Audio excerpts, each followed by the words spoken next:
Praise the lord. ఈ సమయంలో మనము వాట్ ఈజ్ గ్రేస్, కృప అనగా ఏమిటో క్లుప్తంగా తెలుసుకుందాం. కృప అనే పదాన్ని ప్రాచీన గ్రీకు భాషలో చారిస్ అని పిలిచారు.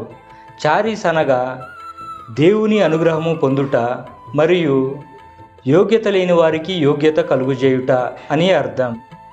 మానవుడు దేవుని ఆజ్ఞని మీరి పాపం చేయుట ద్వారా నిత్య జీవాన్ని అలాగునే దేవుని రాజ్యాన్ని కోల్పోయాడు. మానవుడు కోల్పోయినది ఏదైతే ఉన్నదో దాన్ని తిరిగి మానవునికి ఇవ్వుటవే దేవుని కృప అయి ఉన్నది.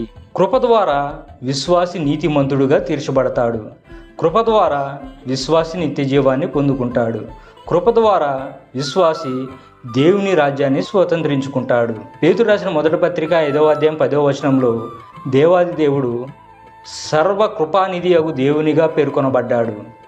యోహాను సువార్త 1వ అధ్యాయం 14వ వచనంలో యేసుక్రీస్తు వారు కృపా సత్య సంపూర్ణుడుగా వర్ణించబడ్డాడు. హెబ్రీయులకు రాసిన పత్రిక 10వ అధ్యాయం 29వ వచనంలో పరిశుద్ధాత్ముడు కృపకు మూలమగు ఆత్మగా పేర్కొనబడ్డాడు. ఈ విధముగా దైవత్వంలోని ముగ్గురు వ్యక్తులు కృపతో ముడిపడి ఉన్నారు. కృప విస్తారమైనది. కృపకు పరిమితులేమీ లేవు. కృప మానవునికి ఉచితముగానే ఇవ్వబడుతుంది. దేవుడు మనకు అనుగ్రహించే కృపను ఎట్టి పరిస్థితుల్లో నిరర్ధకం చేసుకోకూడదు. దేవుని కృపను పొంది ఆయన రాజ్యంలోకి చేర్చబడాలి. ఆమేన్.